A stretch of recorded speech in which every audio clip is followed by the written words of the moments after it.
welcome to Perks of Being a Widow. Spoiler, there are none. Today I'm speaking with Mez, who lost his wife to cancer. In this episode, we discuss cancer, we discuss the importance of being in community with other people, we discuss finding love again after having lost a spouse, and we get a little bit into his experience with a medium and how that aided his healing journey. I hope there's something in this episode that resonates with you, and enjoy. Hi, Mez. Hi. Hi, Danny boy. Hi. How are you? I'm good. Good. Yes. Good. Very good. Good. I'm glad to hear it. Yeah. So I figure we can just jump right in. Jump You right ready? in. So tell me about Audrey. Tell you about Audrey. Do you want me to tell you how we met? Yeah. Okay, so 1983, I was in the Navy, and we were on a West Pacific cruise. You know, we hit the Philippines and Hong Kong, a bunch of places, and then it was the Coral Sea War Festival. So the mayor of Hobart, Tasmania, asked our captain, because our ship was in the Coral Sea War, we were on the oldest ship in the Navy, asked our captain if we would come to Tasmania for the Coral Sea War Festival. Well, Audrey, at the time, my wife Audrey, at the time was 18, and she was a cocktail waitress in a 13th floor bar. And my buddy John Brown, I had duty that day, so I couldn't get off the ship. My buddy John Brown didn't have duty. He got off the ship. He met her. They were having it off. And the three of us were just hanging out for 10 days that we were there. And it was great. And then 20 years later, John Brown was married and had a couple of kids, and he knew Audrey was coming to do a tour of the United States. And so he says, there, get a hold of her. So I got a hold of her. I said, hey, I see you doing a tour of the United States. Why don't you extend it to California? You're not going to California on your tour, and I got a place for you to stay, and I'll put you up and take you around. So she did. So 20 years after we first met, she did, and she was there for a week, and we fell in love. Then she went back to Tasmania. Actually, she went back to the mainland of Australia. And, you know, after a week and a half with the $800 phone bill, we were like, we need to get married. And I said, yes, we need to get married. I'll be there. Oh, it was probably a month later. And I got there, and she had it all set up. Beautiful botanical garden with all these wild birds and kookaburras and stuff like that. And her immediate family was there, and a couple of her close friends were there. And we got married. I came back to the United States. She needed another month and a half there to finish things up. So I came back, I rented a place, fixed it all up, you know, got a lot of nice free furniture and stuff like that. And bought a nice big lambskin to put in front of the fireplace. Oh, of course. So we could lay on that, yeah. So then she came to California, and then at the time, I had a psycho ex-girlfriend, a bit older than me, and she kept on saying, you need to find a younger woman because you want to start a family. You need to find a younger woman. You want to start. So as soon as I did, she went ballistic and keyed both of our vehicles and packed all my door handles full of dog shit. And then she kept on, the psycho ex-girlfriend kept on putting a restraining order on me, and what she would, once I got to court, she would leave the courtroom, go upstairs, and put another restraining order in.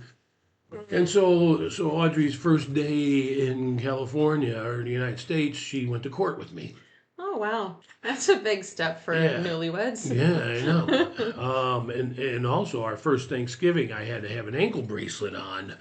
We got married in August, and she came over in October of 2003. And anyway, so the fifth time that the psycho ex, I walked in, I waited to the last minute, I walked in, I grabbed the security guard there, or bailiff, or whatever they call him, and I said, hey, she's going to try to run. Don't let her run. And he stopped her, because she did. She was trying to run. She was going to go back upstairs and file for another, just to mess with me. Ugh. So anyways, he stopped her. We got in front of the judge. I told the judge a story. The judge put a restraining order on her, which didn't work anyway. So that was like the beginning of your marriage, was dealing with this. Oh, yeah, dealing with this, you know. So anyway, she when we first got married, she's like, well, I could live anywhere in the United States because I'm always on tour. Yeah. And so she moved in with me in Stinson Beach, California. Actually, Bolinas. I moved to Bolinas, the next town over, trying to get away from psycho ex-girlfriend. Yeah. And so she moved in with me. And 3 years later, she's like, I need to be by some musicians. We need to move either to Austin or Nashville. And I had never been to either place, so I went to Austin, and Austin's cool, but it was a big city type vibe, and I'm used to a 500 person town. I've lived in Stinson for 30 years. And so then we went to Nashville in 2002, and it had that small town feeling then. Really changed now. But anyway, That's what I hear. so anyways, I said, well, let's move to Nashville. So we moved to Nashville in 2007 and bought our first home, both of our first homes. We had a great life. It was great. There was a beautiful house. We fixed it up. I'm a plumbing contractor, so we did a lot of fixing up, and we had lots of gardens and a swimming pool and a 3-car garage, and life was great. And then 2013, she had what she thought was a hemorrhoid. Went to the doctor. The doctor says, oh, it's a hemorrhoid. Here, put this cream on. A year later, this hemorrhoid was Not going away. it was getting worse. It was big. It was black. So a client of mine who's his wife calls him a poop doctor. Not a urologist. Yeah, but they don't call him proctologists. Do Do they? Is that what it is? Maybe. Anyways, he looked at it and he goes, that's not hemorrhoid. This is a Wednesday. He took a sample. Thursday, the results came back. It's cancer. And it was called a mucosal melanoma, which means where your dry skin meets your wet skin. Like where your lips or your eyelids or your bungie hole. And what we found out later is that cancer was very prevalent in women in their 50s in Tasmania. Wow, that's specific. Yeah. It was Is it a like hole in something the ozone or yeah, something like something in that. the water? Or, Yeah. Yeah. So anyways, that was 2014. 2013 we found out. 2014 we moved back. She says, if I'm going to die, I want to die at the beach. And I said, well, great, let's go back to Stinson Beach. That's my place. It's where I've always felt at home. And I think the reason she did that is because she knew if she was going to die, that I was going to be in a place that was good for me. Yeah. Anyway, so we went back to the beach. So she had to go through, she got this cancer-created brain tumors. So she had to go through Surgery. several brain surgeries, and then where they did this, locked your head in a cage, or they had this face mask made out of plaster or whatever, so your head wouldn't move and they could target the brain tumors. Anyways, there was a brain tumor that it didn't work on, so she was scheduled for brain surgery to get this tumor out in 2 weeks. She got scheduled for 2 weeks. So a week later, she was having these headaches. And they had her on steroids to get rid of the headaches. And we went out to dinner. We did some grocery shopping on the way home. We came home, watched a movie. And the next morning, she was holding her head. I'm trying to wake her up. She was holding her head. I've got this headache. Call your friend Doc Flint. I had a doctor friend. He was a Vietnam MASH doctor in town. Took care of everybody. Yeah. Called him up. He came down, gave her a shot of morphine, and she went to sleep. I mean, actually, she got out of bed before he came down, and she got into the shower and then never moved. I turned the shower on for her. She just kind of stood there. I got her back in bed. I made her a bowl of breakfast. Like I said, the day before, we went out to dinner. We always thought that she was going to beat this. We really thought she was going to beat it. Or at least I did. Maybe she didn't. But anyway, so I got her back in bed. I made her a nice bowl of cereal with fruit. She didn't eat any of it. I called Doc Flynn. He came down, gave her a shot of morphine. So I went to work. Came home at lunch, and I couldn't wake her up. And I called Doc Flynn, and And he's like, well, that's the side effects of morphine. Yeah. You're going to sleep. Well, it wasn't. What happened is that brain tumor swelled up to the size of a baseball in her head and pushed her freaking brains over and crushed them, which we didn't know. And then so I came home from work early and sat there and tried to wake her up, I couldn't wake her up. And then she finally started frothing at the mouth.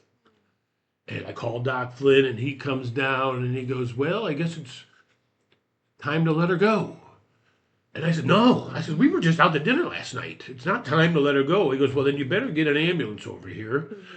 And I lived right across I was on the fire department, lived right across the street from the fire department, ran over there in my underwear, got these paramedics. They didn't know what to do. Yeah. Doc Flynn's wife, who was an emergency room nurse, she jumped in that bed and got Audrey had died. She got in that bed with Audrey and got her back to life, and they helicoptered her out of Stinson Beach into San Francisco. And the doctor that was scheduled to do her brain surgery was supposed to be the best brain surgeon in San Francisco. Probably is the best brain surgeon. Anyways, he was on duty that night, and he opened up her skull and took the tumor out and did x-rays or MRIs or whatever it is. She ain't coming back. So 3 days in the hospital, I finally found out what palliative care is. Oh, yeah. Palliative care is like the most awesome people on this planet. So anyway, got a hold of palliative care. And I says the only thing she wanted to do, the only thing she told me to do, if she was going to die, she wanted to die in her bed with her dogs, with her, so they would know that she's What's gone. Going on, yeah. So I got palliative care, and they got us a ride in a giant ambulance from San Francisco to Stinson Beach. She was in bed for 4 days before she passed, but all her musician friends, her guitar players and stuff all came and played her music or any music for her all day long. I had a whole giant, I shouldn't say giant, but I had a good 20, 25 friends came by every day, and hung out with us every day, for those 4 days. And actually, the day she passed, it was about 2:00 in the afternoon that they were playing her songs, on their guitars and singing, and everybody was there because we all knew it was getting close. I had another doctor friend. He's a child's lung doctor. He would come down several times a day and listen. He goes, it won't be today. It won't be today. And then the fourth day, he's like, it's going to be today. So everybody was there. So anyways, so then she passed away around 2:00. There was a palliative care preacher, or I don't know if he was a priest. Like a minister or whatever. Chaplain. Yeah, and he was there giving her last rites and all this. And she passed away. We're all there, and then we're all talking to this pastor or minister or whatever. And then we all turn around and look, and all of a sudden she's got this big giant smile on her face. After she'd already passed, she'd been passed away for a good 20 minutes or so. Yeah. And the minister, because just as she was passing, first time in days, she opened her eyes up, looked at me, smiled, and then died. And I told the pastor about this. I was telling the pastor about this. He says, I've been doing this for 30 years. He says, that has never happened to anyone. Oh, so, after we're done talking, we all look, and she's got this giant smile on her face. And the doctor was there, pronounced her dead, and it's 2:02 or something in the afternoon, which is kind of funny because her favorite number was 4. Well, actually, some of her girlfriends, she was in a hospital gown. Some of her girlfriends put her in my favorite dress, cleaned her all up, even though, when she went in with the brain tumor, they had cut out a piece of her skull, a quarter of her skull, and implanted it in her rib cage to save it in case, because they didn't know at the time that it was too far gone. So anyway, she had a headdress on, but they fixed her all up, did a little bit of makeup, and put on my favorite dress. And then they all left. And so I hung out with her the rest of the day and then slept with her that night. And then called the crematorium the next day. Yeah, I couldn't let her go. Yeah. So, anyways, that's it's a rough part. I mean, like I said, 2 weeks before this, I was holding my mother's hand when she died, and then I was holding my wife's hand when she died. But I do remember, 2 years earlier, my dad died, and my mother calls me up and tells me he went to sleep last night and didn't wake up. And then where's he at? She goes, well, he sat at the edge of the bed and laid back, didn't even get in bed, and laid back and he died. I said, don't move him. I'll be right there. I'm getting on a plane. And she called the morgue and had him moved, and which was probably for the best, you know. And then when I got to the funeral home that day, got to the funeral home, I said, I want to see my dad. And they're like, nope, you can't see him. Not until we're done doing what we do. And I mean, I really want to see him, and I really hated him for not letting me see him. But when I saw him in the coffin, he looked really good. It's in Florida, you know. I guess they're pretty practiced there, you know. Or they call Florida God's waiting room. Is that what they call it? Yeah. You had mentioned so that you'd moved back to Stinson Beach, and you had mentioned that you had a pretty strong community there. Yes, very so strong. you had people there looking out for you. Yeah. So like I said, after she passed away, buddy of mine, James Fox, every day came to the house with his 5-year-old son, dragged me out of bed and made me go hike on the mountain. In Stinson Beach, there's a mountain behind you and the beach in front of you, and Highway 1. There's not much more. There's 500 people there. Yeah. So anyways, every day he came down. This is what saved my life. He came down and made me go on a hike, you know. With all the rest of my friends, they thought the way to save me was to bring lots of whiskey and beer. Yeah. Yeah. Not the right thing to do, because it doesn't help. it doesn't. I mean, it makes you forget what happened the night before, but it doesn't make you forget the pain that you have from losing. It might numb it for a little bit, but it doesn't. Yeah, actually. no. And, you know, now I can't have a good time now without having whiskey with beer. Before I was just a beer guy. Now I gotta have whiskey and beer. It's like I said. Yeah. Even my friends that didn't drink would bring me bottles of whiskey. Not the right thing to do. No. Getting me out and hiking and walking. That's what that saved my life. Yeah. Yes. So tell me again about the Long Island medium. Oh, after Audrey died, the landlord was like, we don't want a single guy there, because there was 3 bedrooms, 3 bathrooms. I could have sublet it. He said, we don't want a single guy there. Yeah. You got to go. And I said, okay. So then I'm talking to some old college friends of mine in Rhode Island, and they're like, well, my nephew wants to start growing medical marijuana. Why don't you move to Rhode Island? So I did. I was there for 2 years. But anyways, while I was there was this medium called the Long Island medium. Her name was Theresa Caputo.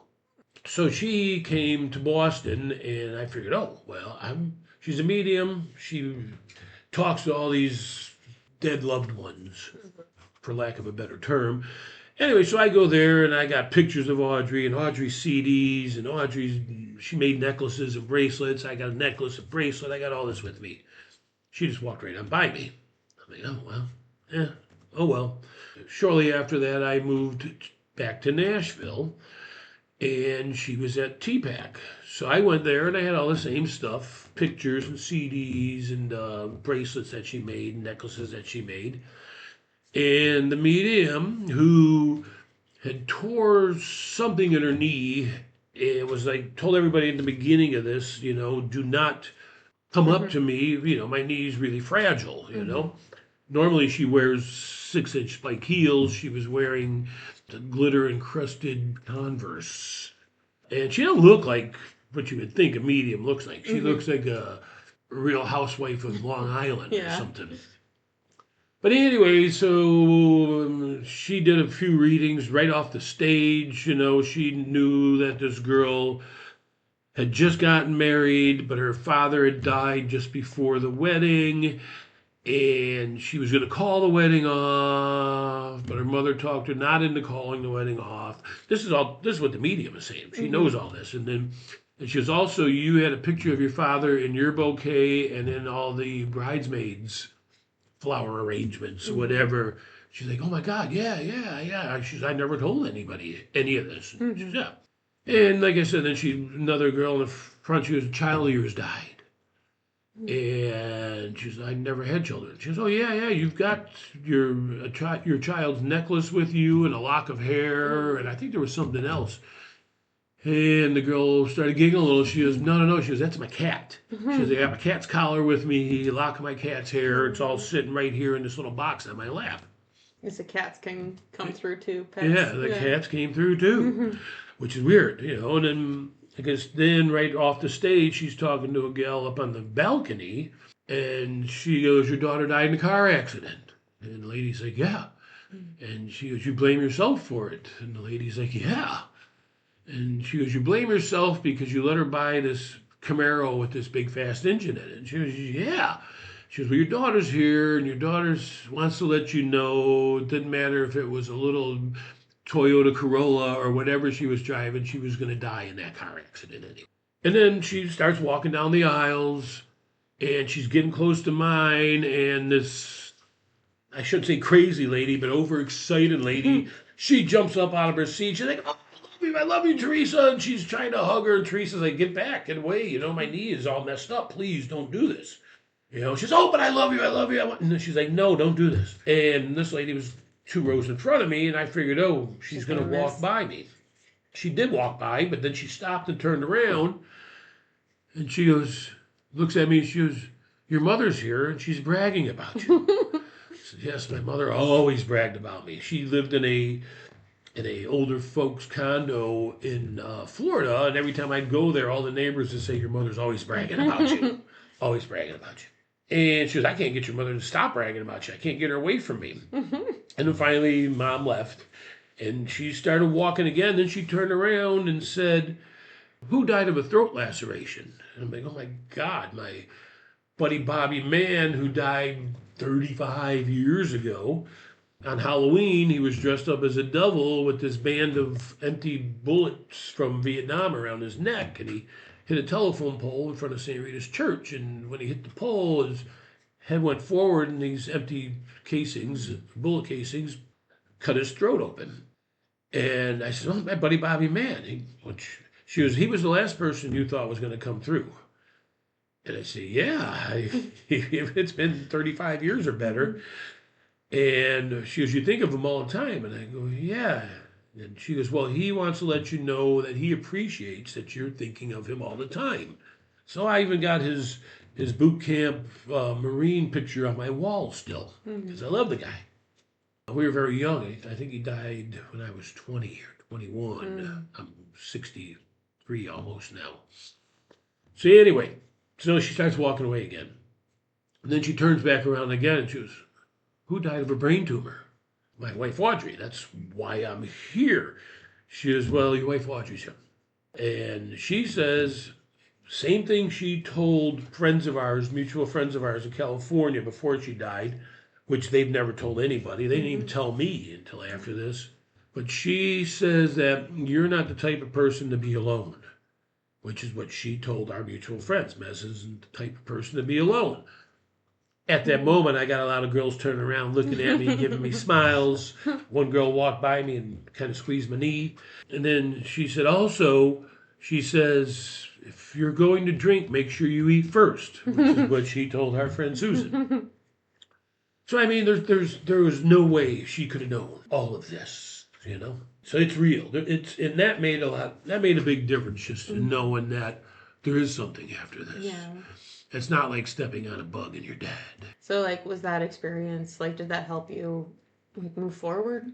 It helped me feel better. It helped me know that I will see her again someday. Although I'm also like, you know what? I love her so much. I'm ready to go right now.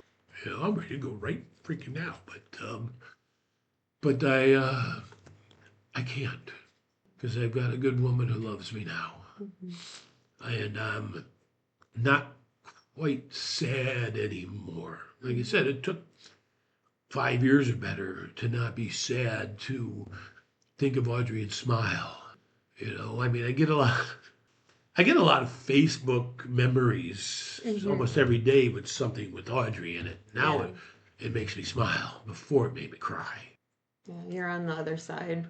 Yeah. Where it's looped back around where you can experience it with joy rather than just. I mean, everybody we knew wanted our love. We had like a Romeo and Juliet love, and everybody wanted that. So yeah, there was that. It was a real, real deep, hard love, which made it really hard to get over not being there anymore. Yeah. You mentioned she died in 2015. Yeah. So it's almost, you're coming up on 10 years.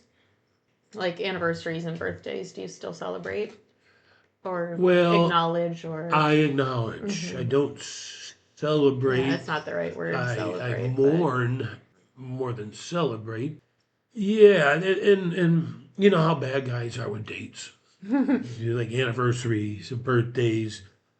I know she died August 9th.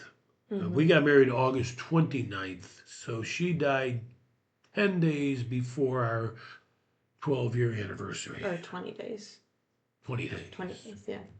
So is August like just a rough month? It is. It is a rough month. It's a lot less rough than it used to be. Christmas was always a giant thing. Christmas and Easter with her and her. She's from Australia, so everybody in Australia really does Christmas and really does Easter, especially like her and her family.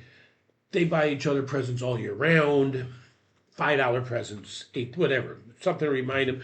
Then they do a nice big package and send it to each sibling every Christmas. Or Easter, it's always chocolate bunnies and stuff like that. But shipping anything from here to Australia or Australia to here is super expensive, but they do it anyways because it's such a big deal to them. So it made a big deal to me. I mean, Christmas, our living room floor was so piled high in Christmas wrappings, you couldn't see the carpet.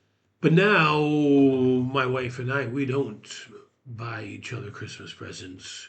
We don't buy each other birthday presents. We travel, which makes it a lot easier. Speaking of, what was the experience like for you, like dating as a widower, and like when you met your wife now, like what was that like? How have you guys navigated that journey of like getting married again as a widower? Well, so when I moved to Rhode Island, my college friend Christine, she had told me for years, reason I moved to Stinson Beach, she told me for years, she goes, "Oh, I got this girl, she's perfect for you." And I said, everybody says that. I got this girl, she's perfect. This was before Audrey. And anyways, so I got into a motorcycle wreck and I was in the hospital, almost 500 stitches in my leg. And my friend Christine, that we were going to Columbia together, she brought this girl, Cece, to the hospital to visit me. Well, Cece and I immediately hit it off and fell in love. And Cece came for a week and ended up staying there for a year with me. We moved in after I got out of the hospital. And after a year, she goes, "Hey, we need to move to California." And I said, "Well, I'm stationed in Long Beach. I really don't like California." She goes, "Oh, no, this is nothing like Long Beach. It's this little town called Stinson Beach." So I moved there, fell in love with the place, made family there. 3 years later, she left because her ex-husband, who was a mercenary, got out of his 4-year stint, came back, and she ended up not coming home one day.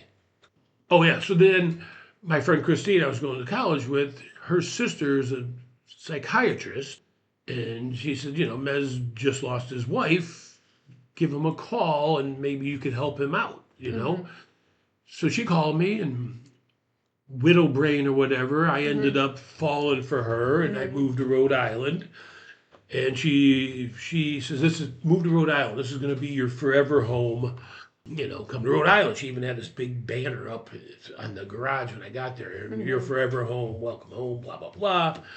2 years later, She said my high school daughter, who every day her high school daughter would wake me up so I'd go sit on her front porch and wait for the school bus with her, 7th through 8th grade. And then she started high school. But her idea of mothering, and a lot of people might disagree with me, but her idea of mothering was to never say no. And I always said no. I mean, she was, well, let's go stop it and see mom. And I said, no, she's in the office doing psychology stuff, psychiatrist stuff. I said, no, we're not going. So she was like, you know what? You're stressing my daughter out. You got to go. So she was, once my daughter goes to college, you can move back in. So I waited a year. Her daughter never went to college. But anyway, so after a year, I moved back here to Nashville, and COVID had just broke out. The pandemic had just broke out.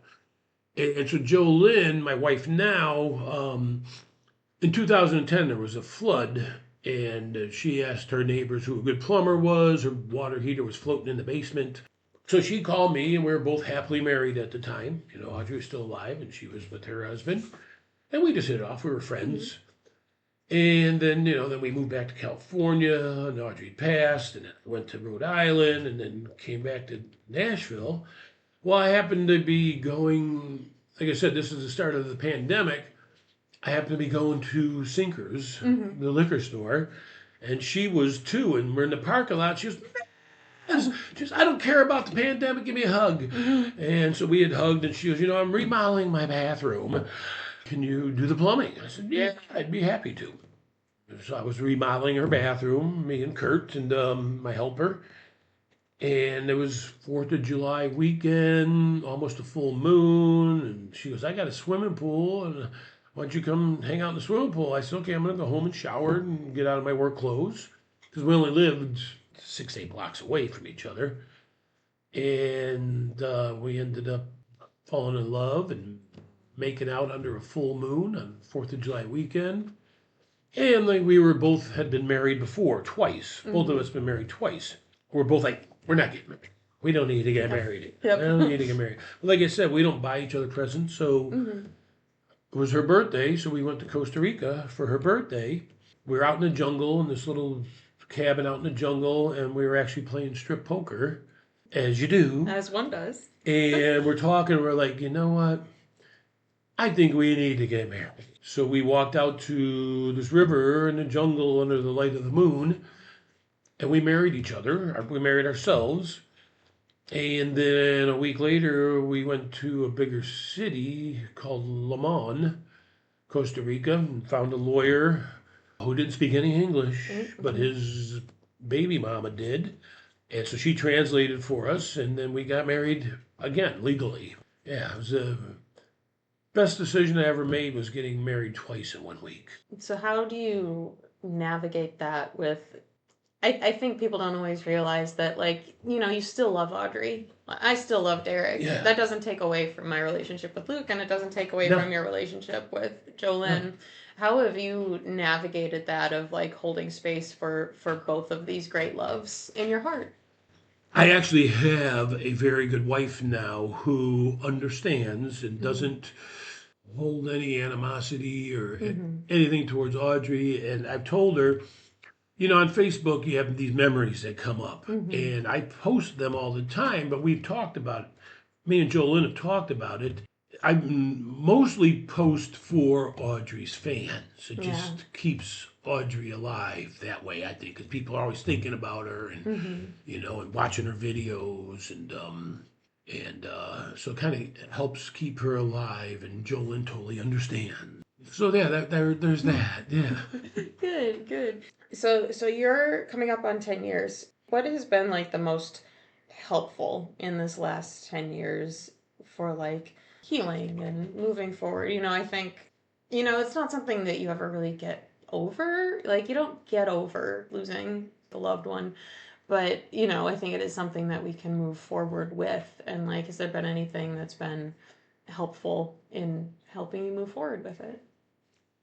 Well, I mean, like I said earlier, what saved my life was my friend coming and making me get out of bed, making me hike, walk, exercise. I mean, that was a big part of it. So, I mean, if you've got friends who are grieving, the best thing to do is don't bring them whiskey. Get them up and moving, doing something, bird watching, fishing, whatever, something like that. After Audrey died, I had quite a few friends come up to me and say, "You're the strongest man I ever met." I didn't feel strong. I did not feel strong. I don't know. I'm not exactly sure what helped. Yeah. What helped was a great big handful of friends. Mm-hmm. Yeah, I would have checked out without friends. I was ready to check out because of friends. And it's not even people that took me for a hike. It's people who just call and say, "Hi, how you doing? What's going on? Can I get you anything?" Knowing that there's people out there that freaking care.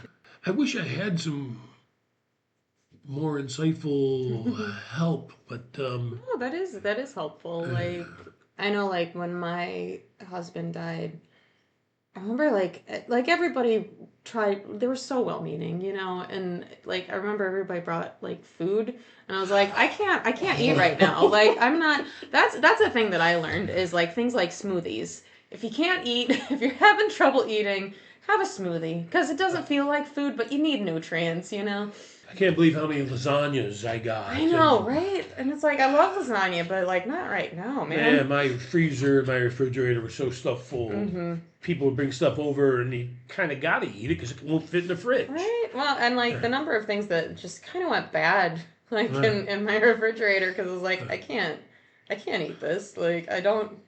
I did have one friend that she had lost her dad a couple years before, and so she brought me like it was like her family recipe for I think it was ziti, and she was like, put this in the freezer. There's instructions on how to reheat it when you're ready to eat, and I was like, thank you, because I was like I can't eat right now. A few people have done that to me too. Same thing. Here's this. Here's instructions. Yep. Put it in the freezer. When you're ready to eat, it'll be there. And that's great. I mean, it's there's bad things to say to people who have just lost their loved one, like, oh, they're in a better place. That's like the worst. Right. What do you mean they're in a better place? They're not here next to me. That's not a better place. No, I even had when I was cruising cross country in my camper from Stinson Beach to Newport, Rhode Island, I got pulled over, and the cop, I says, "Oh, my wife had died, blah blah blah," and he goes, "Was she a Christian?" And because I didn't want to get in any trouble, I don't know if I was speeding or why he pulled me over. I go, "Yes, she was." He goes, "Well, she's in a better place." And I'll never freaking forget that. I was like, what if you had said no? I know. Like, I know. If I had said no, what would he have been like? Oh, you're screwed. You're screwed. You're screwed. She's in purgatory or something like that. Right, like. Yeah, but a lot of people, she's in a better place. It's like, no, she's not. You don't. Have you been to that place? Right, like. And even if she is, that's not a comforting thing to say to somebody. Like, especially when it's fresh, especially when you're within that first, maybe ever. Like, and there's other things. What have people said to you that ticked you off? I'm so sorry for your loss. I'm so sorry for your loss. Like, it's so Hallmark. It's so like this is the prescribed thing to say. And it's like if you don't know what to say, just say I don't know what to say. Like, it's people being well-meaning. Yeah, they're well-meaning, but I was 30 when my husband died, and so I remember the number of times that I was like, "Well, my husband died," and the number of people being like, "But you're so young," and it's like, "Oh, really? You don't say." But it's young people die too. Yeah. I mean, did they mean that you're so young you can start over? I'm sure that was part of. I think for the most part, people were just surprised because I was so young that they're like, that's not a thing that happens to young people. I'm like, oh, but it does, and it did. Yeah, I mean, I'm sure his parents were probably still alive. Yeah. Kids aren't supposed to die before their parents. Right. Yeah. Bobby Mann, my buddy Bobby Mann, his brother and him both died. They had 3 boys. 2 of them died before the parents did, which was awful. So a great friend of mine, the gal that Audrey said, Mez is not the kind of guy to be alone. Mm-hmm. Years before Audrey and I even got together, her son, a great friend of mine, Michael, was going to Costa Rica. I told him where to go. He got bit by a mosquito with something in it and he died. Mm. Going to a place where I told him to go to. And he had died, but she'd come up to me and I'm I'm so sorry. I'm here to do whatever you want me to do. And she goes, well, you can never be Michael. You can never come and hug me and hold me and tell me you love me every day like Michael did. Yeah, you're right. I mean, I can try, but but it's just, it won't. yeah, it's not the same. Yeah. Yeah, kids aren't supposed to die before they're. I got a lot of the "you're so brave, you're so strong," stuff, which like I know is meant. It's meant to be well-meaning, but the thing is, like, I didn't feel strong or brave. Like, I Puddle didn't of mush. exactly. Like, I was like, I'm not a person right now. Like, I can't function. I haven't bathed in 3 weeks. Like I can't do the regular human functions of like bathing and feeding myself right now. I'm not brave. I'm not strong. I'm a mess. And I think people saying that made it feel harder because it felt like, well, and especially like I feel like when you're the kind of ground zero for this kind of disaster and loss, people kind of look to you as to like how to grieve, which is so weird. Where it's like it's not my job to dictate how you grieve your friend, like I don't know. I never got an instruction manual. Right? And like I said, like I felt like a puddle of mush, and people are going, "Oh, you're the strongest person I've ever met." I'm like, no, I'm just a person.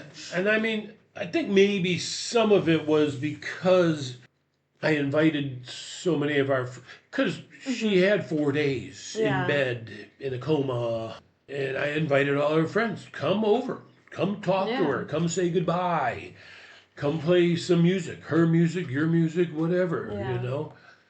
I think that's kind of part of where they go, oh, we're so strong. Because I mean, a lot of people probably would just be wanted to be left alone.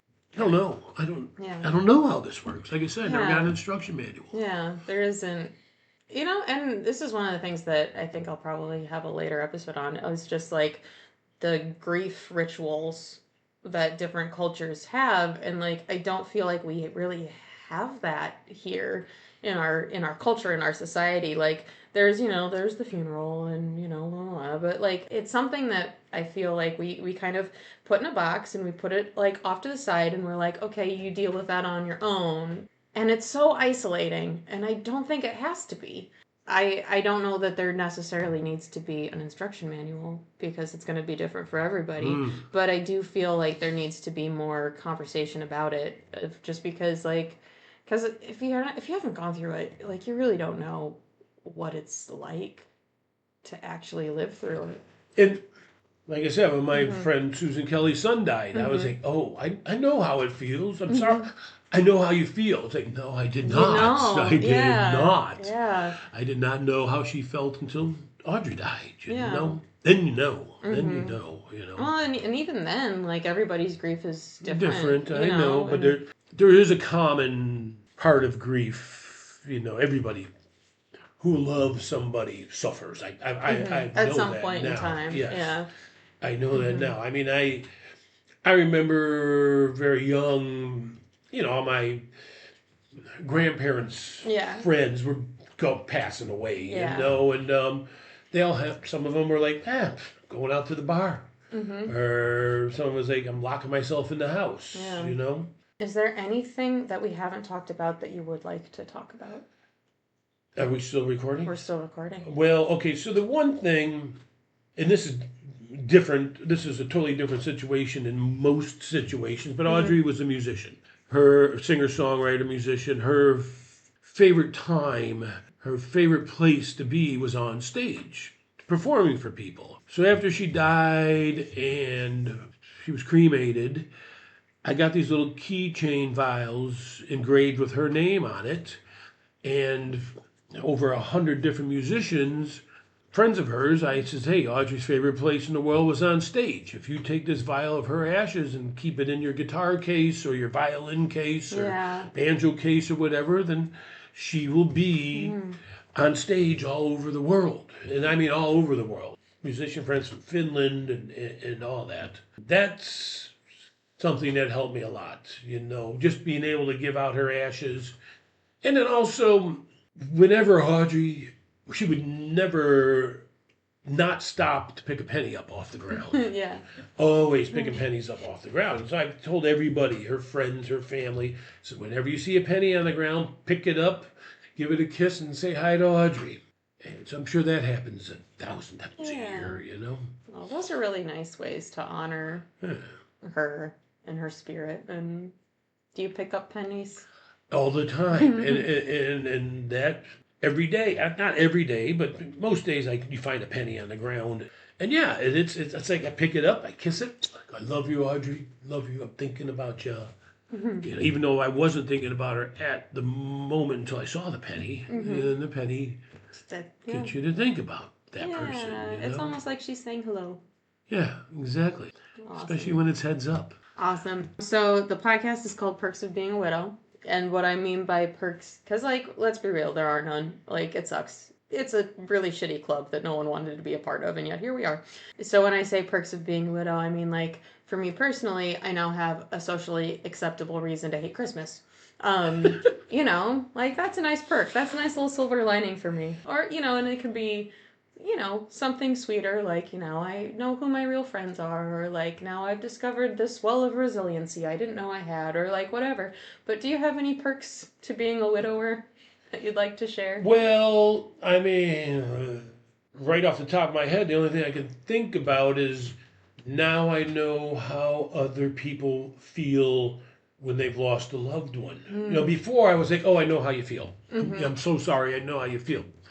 I really didn't. I mean, I thought I did until you lose someone. Then you really realize I had no idea how you felt until it happened to me. A giant perk, because I got very lucky with Jolynn, and neither one of us we don't like buying each other presents. We've already got too much crap around the house. We don't need something that's the size of a loaf of bread to put somewhere. So we travel, and that's been a real perk. So Christmas, to me, is not a big deal anymore. Even though, like I said, with Audrey, it was a big deal.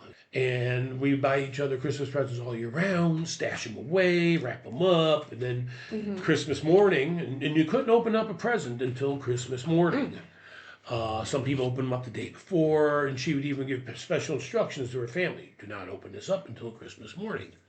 Even though Christmas morning in Australia was well before ours, 18 hours before our Christmas morning. So, yeah, I mean, that's a perk, having a partner now that doesn't like a bunch of presents. Like I said, we travel, so it's great being in Florida for Christmas or something, Yeah. Well, thank you. All right. Thanks for showing up and sharing your story with me. I was very nervous in the beginning of this, but now I kind of feel relieved. Good. Yeah, I feel, I don't know what the word is, not enlightened, but I feel good. Good. Yeah, I feel better. Good. Yeah, it's good to talk these things out. It is. It is. Yeah.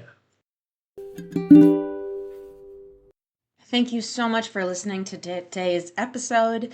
If you are interested in being on the podcast, please email me at avalon@perksofbeingawidow.com, or you can find me on social media on Instagram at perksofbeingawidow. Thank you so much and enjoy the rest of your day.